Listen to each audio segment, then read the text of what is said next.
cream, they may have a little, a little scoop of ice cream, and then of course you can get this huge banana split, and she was just really shocked about the difference. But yep, I mean, it's true. Japan consumes a lot less sugar than we do.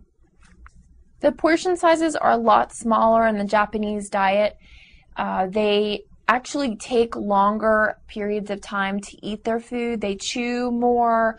They use chopsticks, which allows them to just take a little bit more time. I mean, it's really easy to shovel in food, you're on the run, but in Japan the culture is very centered around enjoying and savoring the food experience, and so that aids in digestion. It helps you eat less calories and food in general, just because you give yourself a chance to feel full before you keep eating everything.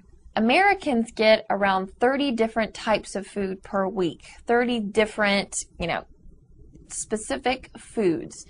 Europeans average about 45 different foods per week. The Japanese average over 100 different types of foods every week. So the amount of nutrients that they are getting, the different types of nutrient profiles that they're getting in their food is so large, and it's so expanded that they're really able to provide adequate nutrition to their bodies just based on what they're eating. A lot of times when you are really centered on a few certain food groups, if you're a picky eater and maybe you only like 4 things, you are really limiting yourself to the amount of nutrients that you can get. So that's what's the great thing about the Japanese diet, is that it's so diverse and it's so varied that they are making sure that they get what they need. Another awesome thing is that the Japanese actually teach their children how to eat and what to eat.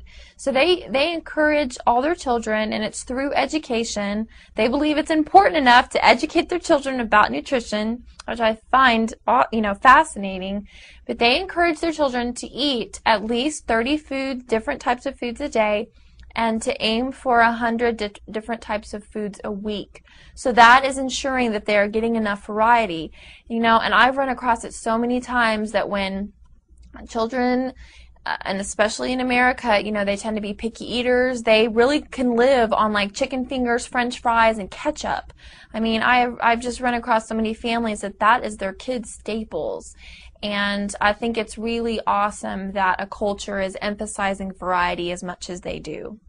And the beverage that is a staple for the Japanese is green tea. It's hot green tea, it's brewed, it's usually not sweetened.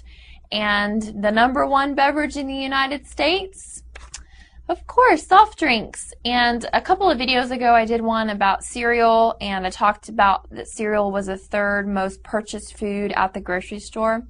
Well, #1 is soft drinks. So right there, that shows you, between the Japanese diet and the American diet, why they are getting so much less sugar in their diet. Because they're not drinking soft drinks all day long like we are. They're drinking unsweetened green tea that actually does have antioxidants in it.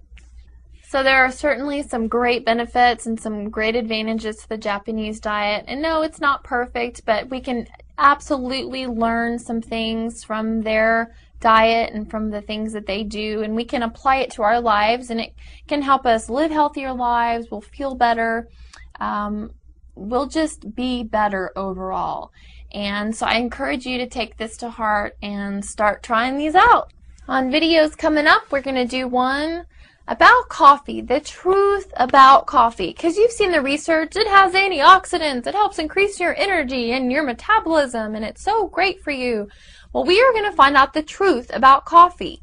And then another video we're going to do is food advertising techniques, how food marketing is really targeted to manipulate your mind and really make you buy things that are not good for you.